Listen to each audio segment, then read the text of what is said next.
Olá, boa noite, como vai? Vai bem? Começa nesse instante aqui pela TV Pantanal, canal 22, uma emissora do Grupo Gazeta de Comunicação, programa Opinião. Olha, hoje, uma terça, dia 23 de agosto de 2022, o programa Opinião entrevista hoje aqui o juiz auxiliar da presidência do Tribunal Regional Eleitoral de Mato Grosso, mais uma vez conosco aqui, não é? O doutor Bruno de Oliveira Marques vai falar conosco sobre tudo em relação a esse pleito eleitoral que se aproxima.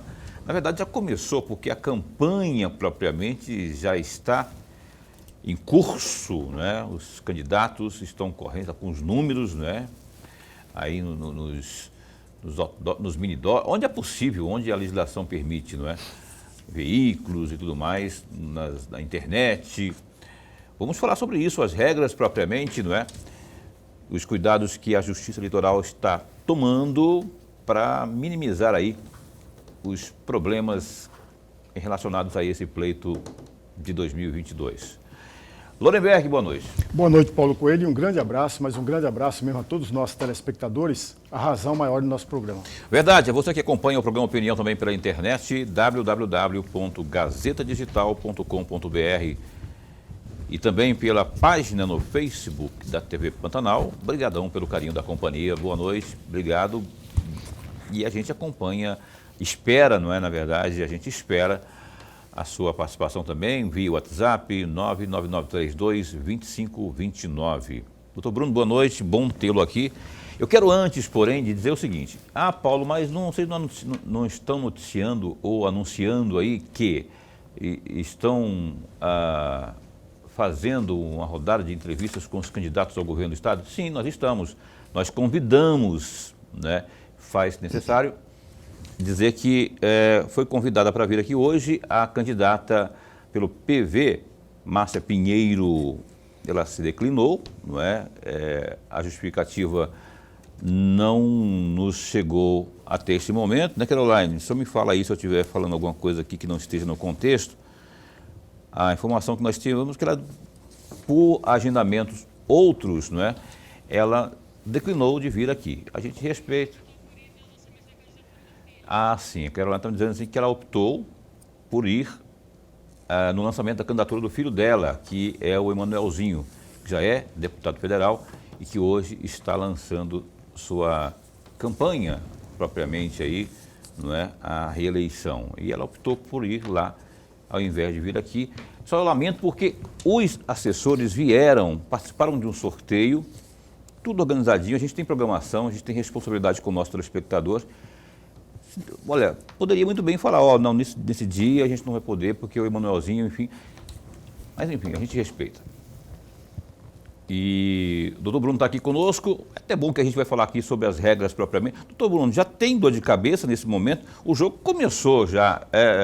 Eu gostaria até de saber o que eu não digo só o eleitor, mas as pessoas como um todo podem colaborar com a Justiça Eleitoral nesse período de campanha que começa agora. Boa noite. Boa noite, Paulo. Boa noite, professor Lorenberg. Aos telespectadores do programa Opinião, esse conceituado programa, a Justiça Eleitoral agradece mais uma vez o convite de estar aqui. É importante que a população denuncie os ilícitos eleitorais, seja em relação à propaganda. Tá ok? Não, pode. Pode. Que era eu estou comentando. Meu som, Paulo, desculpa. Então, é importante que a população denuncie os ilícitos eleitorais, seja ilícitos em relação a propagandas irregulares, seja ilícitos em relação à compra de voto em si, abuso de poder econômico, abuso de poder político. O papel da Justiça Eleitoral é garantir que haja igualdade entre os candidatos, que eles possam concorrer de forma isonômica, de forma equânime. E, para isso, o abuso do poder econômico, ou seja, o gasto irregular de dinheiro, desequilibra essa igualdade. Além disso, a Justiça Eleitoral trabalha para que o eleitor tenha liberdade ao votar. Esse é o papel primordial da Justiça Eleitoral e a Justiça Eleitoral precisa que a população faça suas denúncias, seja pelo nosso conhecido aplicativo Pardal, que hoje, professor Lorenberg, é utilizado pelo Tribunal Superior Eleitoral, por todo o Brasil, então, mas é um aplicativo que foi desenvolvido aqui pela Justiça Eleitoral do Estado de Mato Grosso. Então, baixe o seu aplicativo Pardal no seu smartphone e lá você pode fazer as suas denúncias. Ou faça também as suas denúncias pela nossa ouvidoria, que é pelo 0800 647 8191. É importante, Paulo, que a população participe. O Pardal, doutor Bruno, ele está em todas as lojas virtuais, não é? Na Play Store, você pode baixar tanto para smartphone como para também iPhone. É isso ou não? Eu estou tentando achar ele aqui. Ah, está aqui. No Play Store você encontra, não é? Baixar ali já tem todo É um aplicativo gratuito, é uma importante ferramenta de denúncias. Por quê? Porque lá você encontra dois ícones. Um, propaganda irregular, e outro, outros ilícitos em geral. Compra de voto, por exemplo. Então o cidadão clica e ele pode pedir sigilo na sua denúncia ou não pedir sigilo na sua denúncia. É importante que ele descreva o fato para que a autoridade competente, que no caso é o Ministério Público Eleitoral, essa denúncia já vai diretamente para o Ministério Público Eleitoral, que ele possa, a partir dessa denúncia, iniciar as suas investigações, propor a denúncia se for o caso e a Justiça Eleitoral punir se ficar comprovada a culpa. Pardal,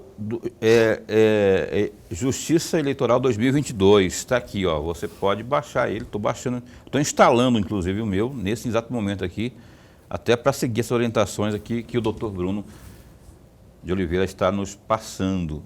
Eu vou baixar aqui direitinho, você pode fazer o mesmo aí para colaborar com a Justiça Eleitoral, não é? Nessas situações aí. Porque a gente tem que ficar atento para não ter problemas como o que a gente vai daqui a pouco noticiar aqui do Gazeta Digital. Daqui a pouquinho, um deputado federal aí, candidato, que teve o mandato cassado pela Justiça, lá no TSE, não é nem aqui no TRE, lá no TSE. Daqui a pouquinho, então, mexendo inclusive no tabuleiro da disputa aqui, candidato ao Senado, inclusive. Dorenberg Alves, doutor Bruno, está à sua disposição. Juiz, antes de mais nada, registrar a nossa alegria, mas a alegria mesmo de tê-lo mais uma vez aqui. Nós ganhamos e ganhamos muito. Eu, particularmente, ganho e ganho muito porque aprendo muito com o senhor aqui. Juiz, eu tenho um trecho aqui de uma entrevista que o senhor deu ao site RD News no dia 6 de agosto deste ano, e eu destaquei um trecho, entre aspas: o candidato que divulgar notícias sabidamente inverídicas com o intuito de tumultuar o processo eleitoral vai incorrer em sanções legais. Que a população tenha bom senso, porque qualquer ato de violência política também deverá ser tratado da forma da lei, como caso de polícia. Fecham aspas. Eu vou tentar, hipoteticamente, juiz, desenhar um cenário aqui. Se meu cenário estiver completamente errado, o senhor, por favor, me corrija, faça as correções. Imaginemos, por exemplo, que no dia da votação, um candidato está votando e naquele momento ele faz uma denúncia falsa, evidentemente, dizendo que aquela urna que ele está votando está computando votos para um candidato diferente da vontade do eleitor. Digamos que seja essa a denúncia que ele formalizou. Chamou a imprensa e fez um carnaval danado diante dessa situação. Juiz, qual seria a punição para esse candidato? Dorenberg, eu lhe respondo de forma bem objetiva. Essa é uma notícia sabidamente inverídica, porque não tem como ele aferir no momento da votação que a urna está computando o voto para outros candidatos. Então, essa é uma notícia sabidamente verídica e, pela legislação eleitoral, a veiculação de uma notícia sabidamente inverídica que desacredite o processo de votação, apuração e totalização acarreta a cassação do registro do candidato. Então, se ele adotar a conduta como essa que você descreveu, ele seguramente será cassado pela Justiça Eleitoral. Então, para ficar bem claro, juiz, me perdoe, eu estou insistindo para que fique muito claro para um amigo telespectador, porque, na verdade, ele também ajuda a fiscalização de todo o processo. Então, eu sou um candidato, faço uma denúncia falsa dessa eu não tenho escapatória. A minha candidatura será simplesmente cassada. É isso mesmo. Se o fato é sabidamente verídico, e esse fato que você relatou, eu não tenho dúvida que é sabidamente verídico, um candidato dizer que ele votou em um número e esse número não foi computado para o candidato que ele votou, isso é uma notícia sabidamente inverídica, porque ele não tem condições de aferir, no momento que ele votou, circunstâncias tais. Até porque isso, do ponto de vista objetivo, não há como ocorrer. Mas, naquele momento, ele não tem condições técnicas, se ele quiser fazer qualquer denúncia. Então, a Justiça Eleitoral, existem os mecanismos para isso, inclusive na sessão eleitoral. Se houver qualquer tipo de problema, a Justiça Eleitoral está aberta. Nós temos um sistema aqui no Estado de Mato Grosso que acompanhará em tempo real todas as inconsistências das urnas, das mais de 8.000 urnas que serão utilizadas. O mesário ele vai pegar um QR Code, entrar num sistema próprio nosso do Tribunal Regional Eleitoral do Estado de Mato Grosso e todas as inconsistências nós saberemos e passaremos para vocês, Lorenberg, da imprensa, em tempo real. No entanto, se o candidato tiver qualquer tipo de denúncia ou de apontamento a fazer, ele deve se dirigir ao mesário e relatar esses fatos na ata da sessão. Isso é um direito que ele tem. Então, o que a Justiça Eleitoral não quer deixar transparecer que a Justiça Eleitoral é autoritária, que não vai aceitar qualquer tipo de apontamentos, porque isso faz parte da democracia e se houver apontamentos nós vamos averiguar se eles são consistentes ou não. Algo diferente é você divulgar uma notícia, como você bem apontou, uma notícia sabidamente inverídica, com o intuito de tumultuar o processo eleitoral. E em relação a esse ponto, a legislação eleitoral é clara no sentido de que a penalidade para esse tipo de conduta é a cassação do registro ou do diploma se ele estiver eleito. Mas o que é sabidamente ilícito, ilegal e verídico? Como que vocês têm o time para ter a certeza de que aquilo ali é algo inverídico? É algo que seria ilógico, irracional, que o candidato não poderia, naquele momento, chegar à conclusão que ele chegou. O Lorenberg deu um exemplo muito feliz. Ele sai da sessão de votação e disse que o sistema está fraudado, porque ele votou para o candidato, mas o voto saiu para outro. Como que qualquer cidadão pode, naquele momento, chegar a essa conclusão? Então, é uma notícia sabidamente verídica. Doutor, e isso estou falando de um candidato. E o eleitor comum também? Estamos falando do eleitor comum ou só de quem é candidato? Muito bem. Não, o cara que... É pertinente sua pergunta. O eleitor comum, da mesma forma, se houver qualquer tipo de problemas no momento da votação, ele deve se dirigir ao mesário, ele deve apontar quais são esses problemas e a Justiça Eleitoral estará lá para auxiliá-lo e para acolhê-lo. Se o eleitor quiser fazer o registro de uma reclamação lá na sessão eleitoral, ele pode fazê-lo. Se ele quiser comparecer posteriormente em uma delegacia de polícia e lavrar um boletim de ocorrência, ele pode fazê-lo. O que ele não pode é tumultuar a sessão de votação. Isso a Justiça Eleitoral não vai permitir, ele tem a possibilidade de exercer os seus direitos, mas ele não tem o direito de tumultuar o processo de votação. Eu vi uma situação muito comum nos pleitos passados, acho que no de 2018, eu vi algo assim, cidadão, eleitor comum, entrando na cabine lá para votar e teria, hipoteticamente, eu não tenho como provar isso, porque foi o que foi veiculado por meio de vídeos e tudo mais, digitado um número de um candidato e apareceu o outro candidato lá na telinha lá. E por conta disso, como ele tem o direito de votar e ele não quer abrir mão desse direito, o que ele fez? Ele exigiu a presença de um fiscal, alguém da Justiça Eleitoral que pudesse resolver aquele problema ali. Isso, no entendimento da Justiça Eleitoral, é tumultuar o sistema? De jeito nenhum. De jeito nenhum. Ele tem o direito de... Porque ele não quer ir embora sem votar, mas ele não quer também votar no cara que votou num número...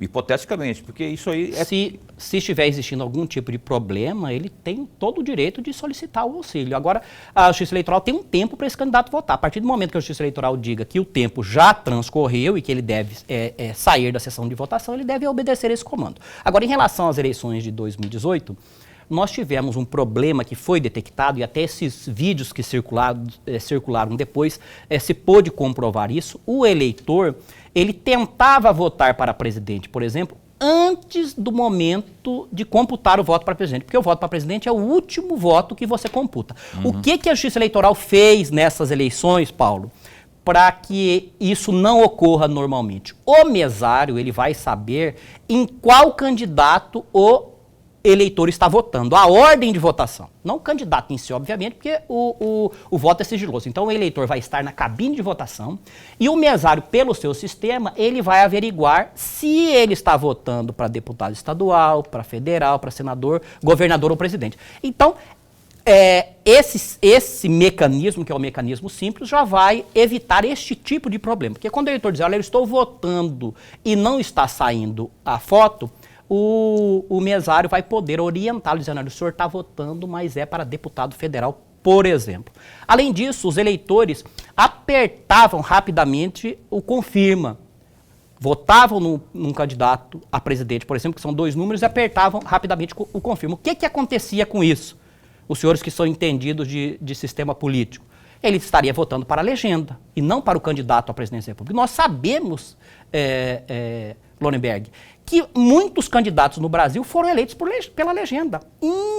E isso é um fato comprovado, inclusive no estado de Mato Grosso. Nós tivemos casos que o candidato, de repente, a gente nunca tinha ouvido falar, a população em geral, e ele foi eleito com uma votação expressiva e que tudo indica que foi uma votação pela legenda. Nessas eleições, nós vamos ter a Justiça Eleitoral, todas as urnas vão ter um delay de alguns segundos. O eleitor não vai poder apertar automaticamente, ele vai ter um tempinho para que ele possa realmente conferir e atestar se aquele candidato que ele está votando é realmente o candidato. E mais um problema que nós tivemos em relação a essas circunstâncias todas é porque nós tínhamos, inclusive aqui no estado de Mato Grosso, Paulo, urnas do lote de 2009. Essas urnas, o sistema de teclado era um sistema antigo, que era um gancho de ferro. E se comprovou que esse sistema já estava velho e que ele deu problema e que a tecla estava enganchando. Foi trocado. Todas as urnas de 2009 foram descartadas. 2009? Não só, todas as urnas de 2009 foram descartadas. E nós estamos com um parque aqui de mais de 3 mil urnas, modelo 2020. De um total de 9 mil urnas, nós estamos com mais de 1/3 do último modelo, que é o modelo de 2020. Então, entendemos que essas circunstâncias farão com que aqueles equívocos, aqueles desentendimentos que ocorreram nas eleições de 18 não ocorram nessas eleições de 20. E é importante que se diga que o eleitor não pode filmar o local de votação. Ele deve chegar e colocar o seu aparelho celular, se ele estiver levando o aparelho celular, junto à mesa receptora de votos. Ele não pode comparecer à sessão eleitoral e filmar o local de votação. Isso é crime eleitoral. Isso é crime eleitoral, a Justiça Eleitoral irá orientar os eleitores e aqueles que transgredirem a norma, eles serão autuados e conduzidos à polícia, que estará de plantão para atender essas ocorrências. Lorenberg, se tiver, das que você tem aí, a menorzinha... Mas é bem rápido mesmo. Por favor. É o Programa Permanente de Combate à Desinformação. Gostaria muito de ouvir rapidamente um comentário a respeito disso. E qual a importância desse programa permanente? A Justiça Eleitoral orienta que o eleitor, que ele averigue a veracidade das suas informações, das informações que ele recebe, principalmente que ele passa. Ele é o fiscal número 1. Da veracidade das informações, seja informações que digam respeito ao processo de votação como se, sejam informações que dizem respeito a outros candidatos, né? Informações que possam ofender a honra, ofender a dignidade de outro candidato. Então é importante que o eleitor faça essa pesquisa inicial. Dê um Google em bom português, porque dando um Google, seguramente as agências de checagem, que nós temos várias no Brasil, já averiguaram e você já vai ter uma síntese objetiva se aquele fato tem pertinência ou não. E se não tiver, que não divulgue. E uma das ações do combate à desinformação que a Justiça Eleitoral possui no seu site. Nós temos lá um link que o eleitor pode clicar que se chama Fato ou Boato. Então, informações que dizem respeito à Justiça Eleitoral, ao processo de votação, você clica lá, fato ou boato, que a Justiça Eleitoral faz as checagens e ela aponta a veracidade ou não dessas informações. Esse serviço será disponibilizado por meio do site ou por meio de telefone também? Por meio do site, Paulo. Você entra no tre-mt.jus.br ou entra no site do TSE, nós temos lá um link destacado na página, denominado fato ou boato. Você pode entrar e averiguar a veracidade ou não das informações que circulam. Olha só entrar no site então, do TRE, né?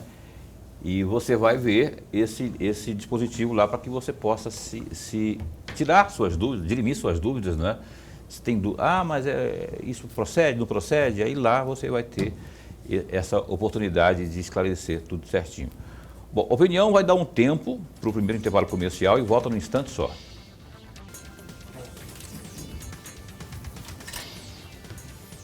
De volta com o programa Opinião. Olha, hoje entrevistando aqui o Dr. Bruno de Oliveira, do TRE, ele é juiz auxiliar da presidência do Tribunal Regional Eleitoral. Antes de seguirmos com a entrevista, acompanhe conosco aqui o www.gazetadigital.com.br, que tem nesse instante os seguintes destaques.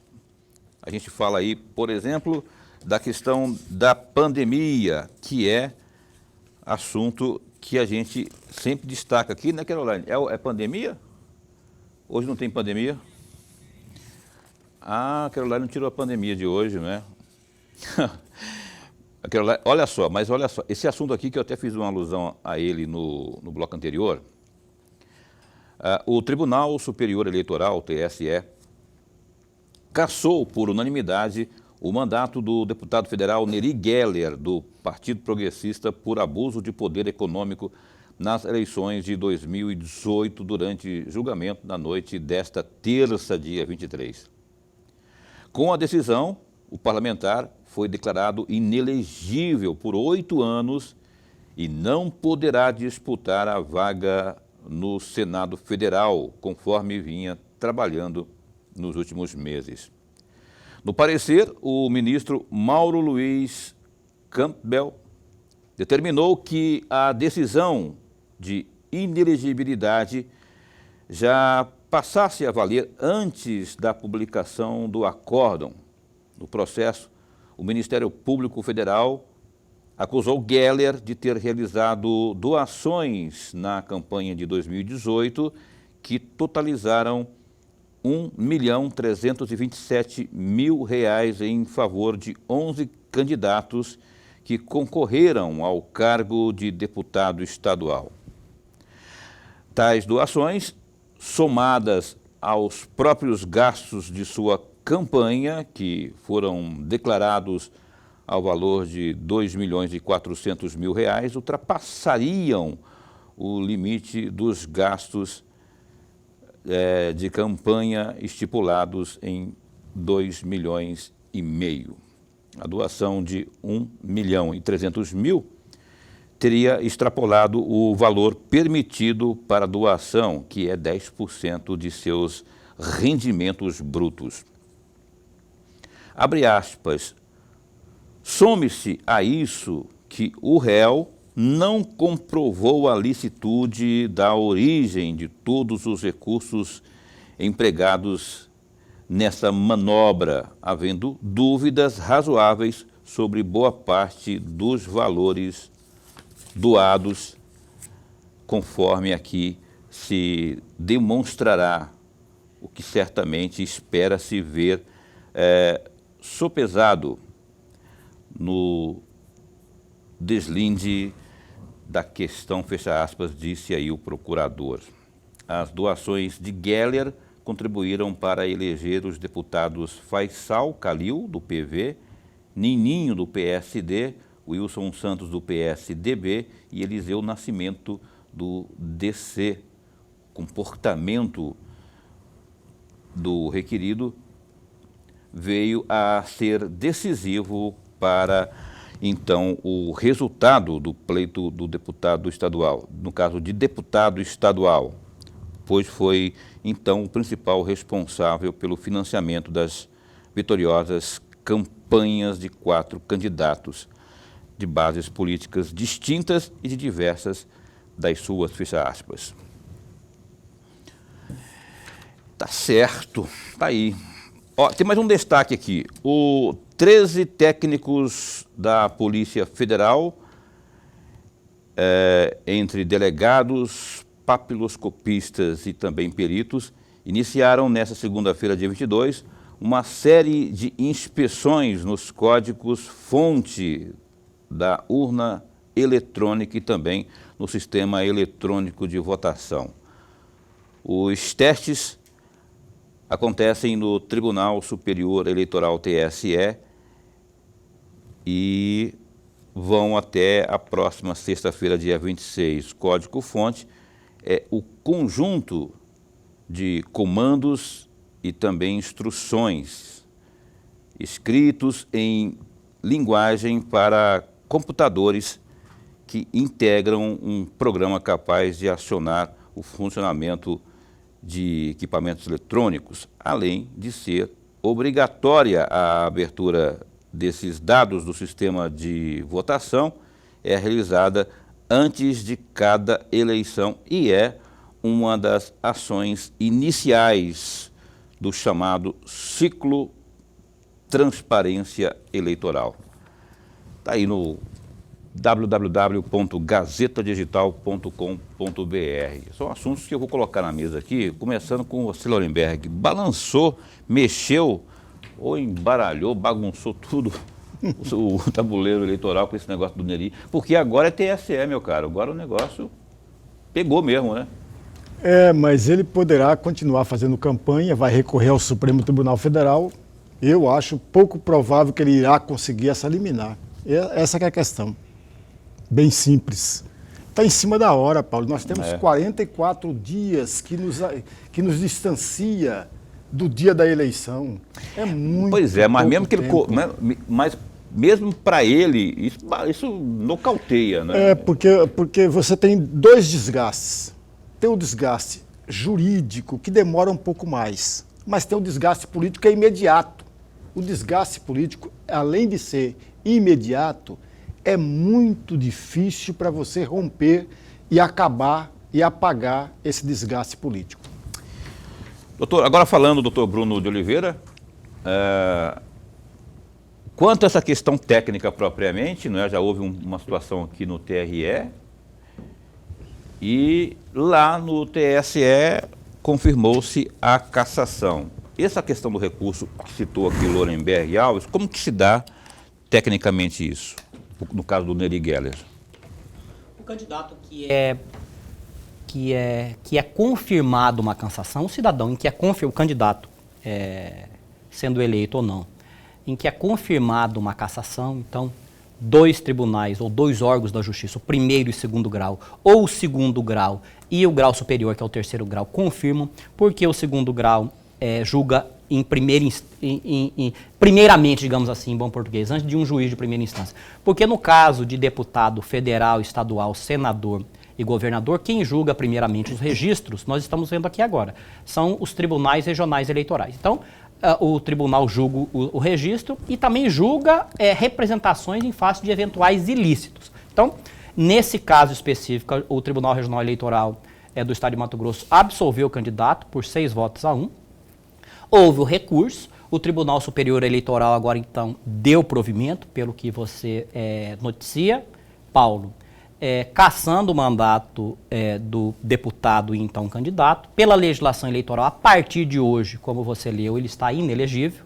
Ele pode, pela legislação eleitoral, continuar os atos de campanha, e o partido tem até o dia 2 de setembro para fazer eventuais substituições. Não fazendo eventuais substituições e permanecendo a situação de inelegível, os votos porventura computados no dia 2 de outubro ao candidato, seja ele ou seja quem seja, eles são considerados nulos pela justiça, eleitoral. Então, o candidato, quando se confirma uma cassação ou quando se cassa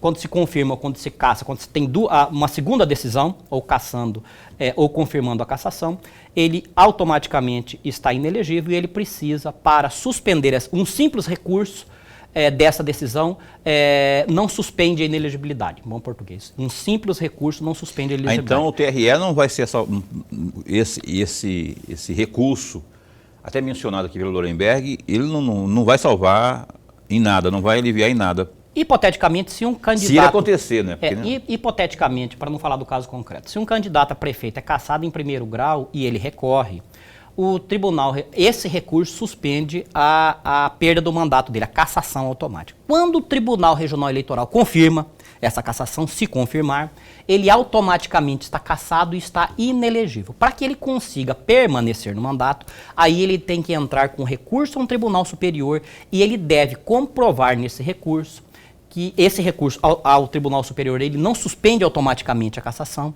o novo recurso não suspende automaticamente a cassação, e o candidato precisa comprovar que aquela decisão que ele busca a reforma é uma decisão que não foi justa, é uma decisão que é teratológica, é uma decisão que há elementos naquele momento para o relator que vai julgar o recurso, que o relator possa antever que a decisão será reformada. Então, é necessário uma liminar que suspenda os efeitos da decisão do tribunal que confirmou a cassação. O que o senhor está dizendo aí, e a minha dúvida, ainda incrível que pareça, ela persiste no seguinte sentido.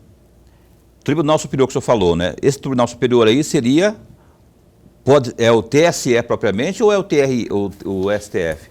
No caso que você citou de um deputado federal, quando é confirmada a cassação pelo Tribunal Superior Eleitoral, seja deputado federal, seja deputado estadual, seja governador ou senador, quando é confirmada essa cassação, o recurso para suspender a inelegibilidade ele só pode ser concedido pelo Supremo Tribunal Federal. Ah, bom, agora entendi. O Tribunal Superior que ele falou, então, nesse caso do Neri, não é, tal como fosse aí para um governador, por exemplo, somente pelo STF. Lorenberg. Juiz, vamos voltar aqui.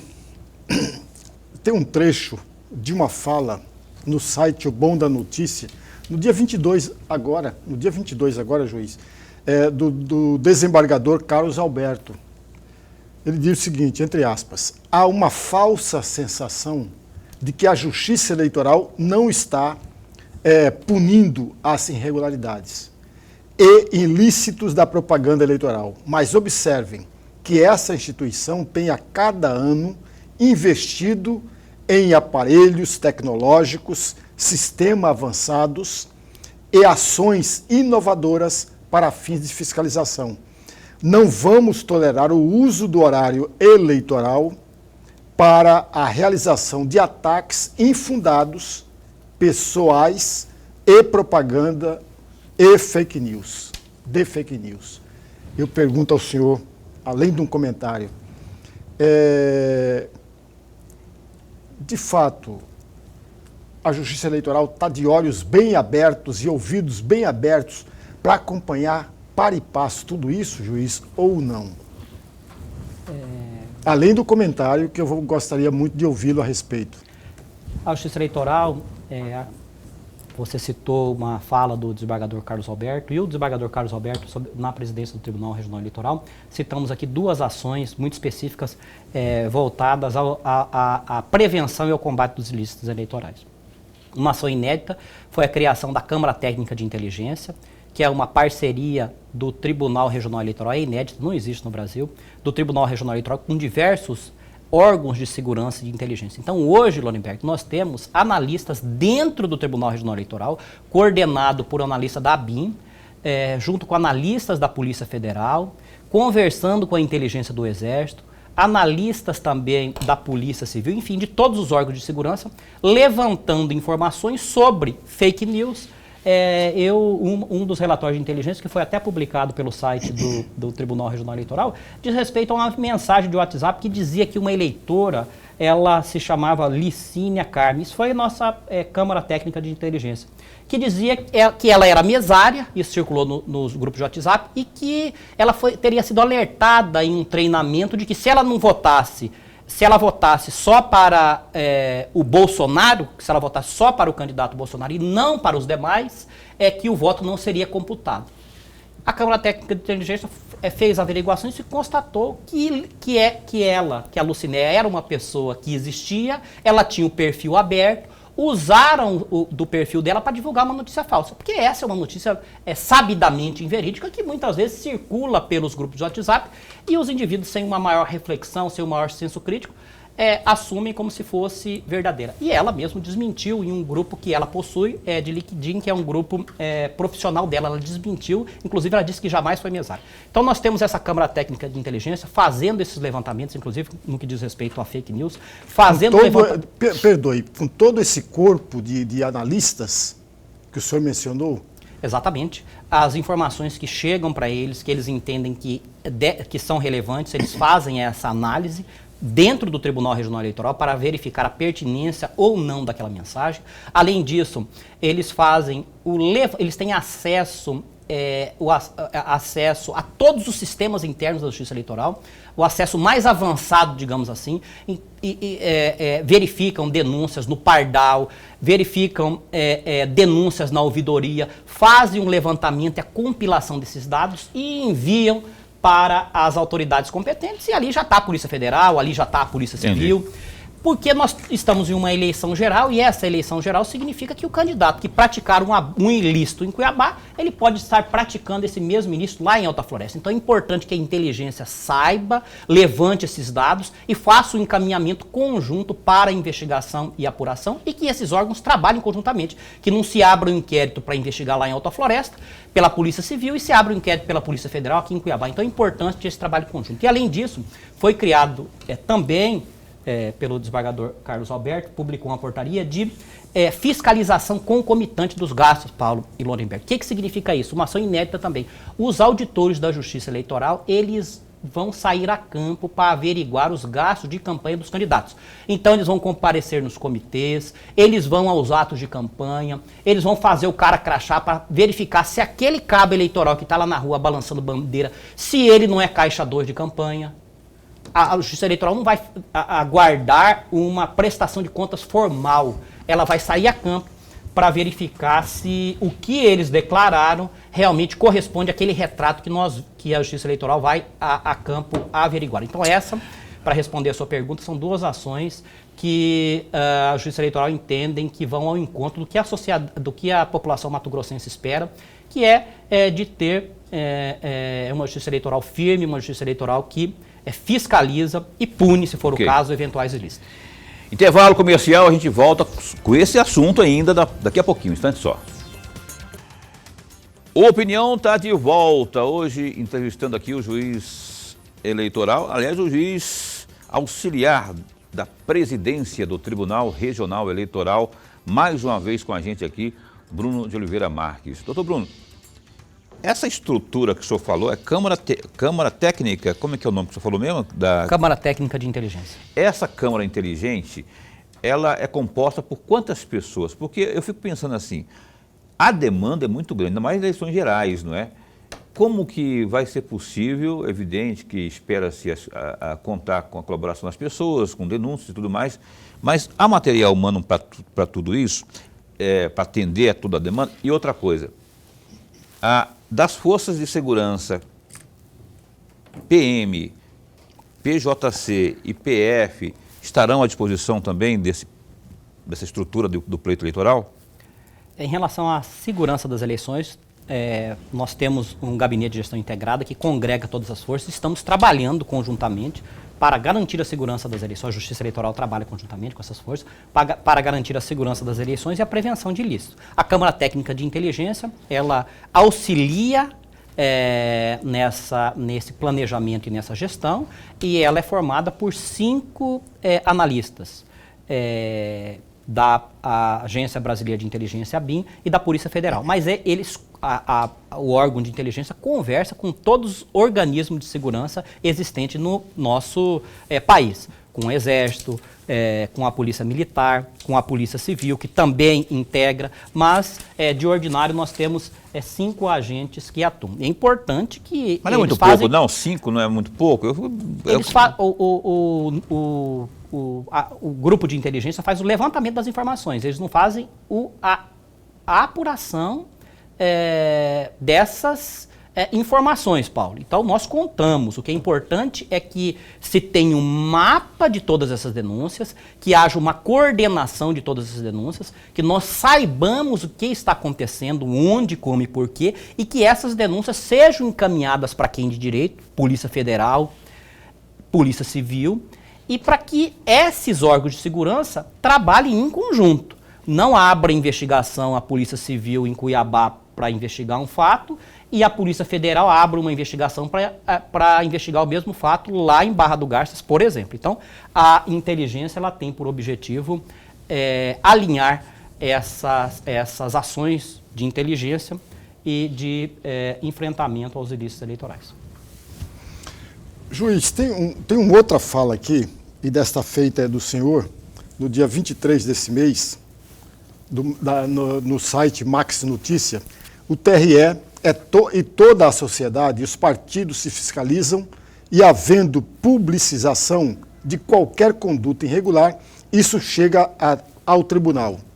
A propósito, a sociedade pode e deve auxiliar a Justiça Eleitoral não apenas na questão da propaganda eleitoral, mas em qualquer ilícito eleitoral, como Caixa 2, compra de voto, financiamento irregular de campanha. Fecham aspas. Gostaria muito de ouvir um comentário, até para ajudar o amigo telespectador, uma vez que o amigo telespectador, que é eleitor, é também um fiscal dessas eleições.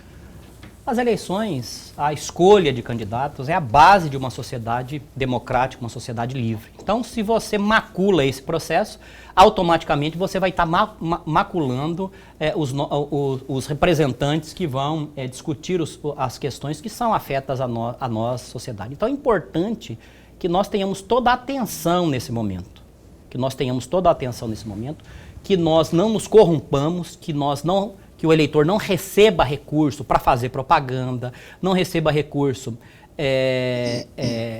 para fazer propaganda em favor de candidato, para votar em determinado candidato. Isso é importante, mas é importante também que o eleitor faça as denúncias de irregularidade. Se nós queremos uma sociedade mais proba, mais justa, mais fraterna, nós precisamos combater a sociedade precisa combater os ilícitos eleitorais. É algo que é difícil, a Justiça Eleitoral não se engana, sabemos que há muita distribuição de recursos vivos, isso é difícil todo crime ele é cometido às escondidas, a distribuição de recursos vivos em espécie é uma dificuldade, a Justiça Eleitoral dialoga com os centros de inteligência, com o COAF, por exemplo, para averiguar os saques, né, nos períodos críticos, mas é a briga do gato e do rato, como diz em bom português. Então é importante que a sociedade faça a sua parte, faça suas denúncias, a fim de que a Justiça Eleitoral apure, encaminhe para quem deva apurar e puna, se for o caso. Temos a certeza de que o cidadão de bem quer isso e temos a certeza, a Justiça Eleitoral tem a certeza de que o candidato que trabalha de forma correta, Lorenberg, ele espera, é o desejo dele que a Justiça Eleitoral possa coibir os abusos, o abuso do dinheiro, do poder econômico, porque senão nós sabemos, a Justiça Eleitoral não é ingênua, nós sabemos que a disputa é uma disputa desigual, uma disputa desleal. Então, é importante que a sociedade faça a sua parte e confie na Justiça Eleitoral, faça suas denúncias, porque nós estaremos lá para apurar e punir, se for o caso. Esse negócio do dinheiro vivo é um negócio que a gente sabe que existe, não é? Tem até, eu não vou citar nome aqui, ou vou? Não vou. Um deputado que está no mandato aí, tem uma situação também pendente lá, está para explodir também lá no TRE, que houve um flagrante de dinheiro vivo, num carro, num veículo do pessoal dele lá e tal. Assim, mas para isso, doutor Bruno, a importância da denúncia anônima, ela é preponderante, né? Porque senão a fiscalização da Justiça Eleitoral por si só, ela é limitada, né? Se não tiver esse apoio das denúncias, aí fica mais difícil. Primeiro ponto, nós não temos processo pendente lá no TRE. Você falou TRE, mas é TSE. TSE. Eu digo em relação a todos os candidatos. Nós temos um projeto... Deixa eu corrigir então aqui, porque senão eu vou ficar como... Mais falando fake news aqui, eu estou dizendo que na Justiça Eleitoral, tá? TSE, uma situação pendente aí, que eu não quis dizer o nome do candidato, do deputado, né? Eu falei político, agora estou falando que é deputado. Daqui a pouquinho eu falo o nome dele também. Mas, pois não. Em relação a essa questão de julgamento, de cassação ou não de quem responde a ilícitos eleitorais, é importante que se diga, Paulo, que o Tribunal Regional Eleitoral possui um monitoramento. É um projeto que chama Projeto Pauta Limpa. Em que consiste isso? É monitorado mensalmente, reuniões mensais, o presidente participa, todos os processos que podem render cassação. Então, esses processos eles devem ser julgados no máximo 6 meses antes das eleições. Para quê? Para que a Justiça Eleitoral não seja cobrada, a Justiça Eleitoral de Mato Grosso, e com razão, de que, olha, tem um processo pendente lá que pode cassar e tornar inelegível o candidato, e até hoje os senhores não julgaram. Então, vejam que os senhores não estão fazendo pontuação em relação à Justiça Eleitoral de Mato Grosso, porque nós não temos nenhum processo pendente de julgamento que possa gerar cassação de candidato em razão desse monitoramento que é feito em todo o estado de Mato Grosso. A sua defesa foi pertinente aí, até que não fique essa dúvida aí. Não, pô, o TRE está segurando, né? E nem é pendente a palavra, né? É a situação que está de forma... sobre recursos, vamos chamar assim, não é? Doutor Bruno, biometria... isso até que ponto vai ser exigido nesse pleito de agora? O eleitor que tem o cadastramento biométrico, ele fez o cadastramento biométrico, ele chegará na sessão e ele precisará se identificar biometricamente, Paulo. Então, nós vamos ter eleições mistas. Até por uma questão de segurança, no estado de Mato Grosso nós temos mais de 80% dos eleitores cadastrados biometricamente, de 2.470.000, nós temos quase 1.900.000 que já foram cadastrados biometricamente. A biometria foi suspensa em 20 por conta da pandemia, mas de forma objetiva, quem tem biometria vota com biometria. Quem não tem biometria, vota sem biometria.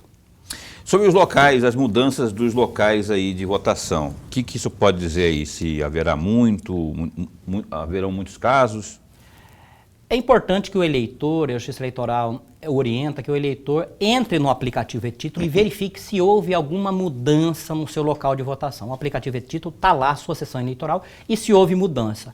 É normal, Paulo, é comum, por circunstâncias alheias à vontade da Justiça Eleitoral, seja porque alguma escola está passando por uma reforma, está com algum problema estrutural, por comodidade do eleitor, se a Justiça Eleitoral verificou um lugar melhor. Então, é comum que hajam alterações. A Justiça Eleitoral sempre busca fazer com que essas alterações elas sejam as mínimas possíveis. Só excepcionalmente elas são autorizadas quando há imperiosa necessidade, mas elas existem, então é importante que o eleitor não seja pego de surpresa no dia das eleições e confira lá no aplicativo e-título se o seu local de votação foi alterado ou não, Paulo. Aplicativo e-título e também Pardal, é só baixar aí no seu celular aí que é fácil, em todas as lojas virtuais aí, Play Store, Google, enfim. Eu vou encerrar o programa, tenho que encerrar o programa aqui agora, eu queria só saber do senhor, de tudo que a gente falou aqui, em 1 minuto, condutas indevidas que eu chamaria de condutas vedadas, além do que a gente já falou aqui, o que mais o senhor destacaria aí para a gente encerrar esse programa aqui?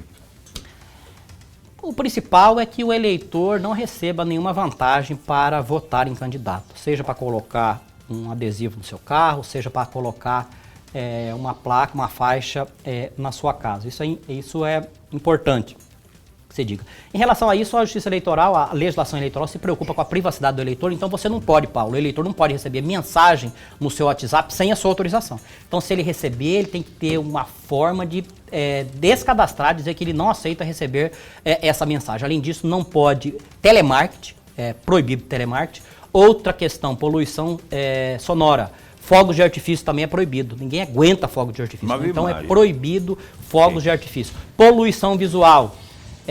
Não pode fazer propaganda em local público ou de acesso a público. Então, afixar propaganda em árvore, muro, viaduto, em loja privada também. Não pode. Loja privada também a legislação eleitoral não permite. Em relação à propaganda, nós estamos até numa fase de que a propaganda é bem restrita, não é, Paulo? Em regra, o candidato pode fazer a propaganda ali na rua, ele pode fazer com aquela bandeira, com seus cabos eleitorais. Doutor, muito obrigado por ter vindo ao programa Opinião. A Justiça Eleitoral agradece mais uma vez, está sempre à disposição Paulo e Lorenberg. Obrigado, um abraço para André também lá do TRE, abraço Lorenberg, até amanhã. Até amanhã. O Rogério Galo disse que vem amanhã, secretário-chefe da Casa Civil, às 7h30 da noite aqui no programa Opinião, a gente se vê.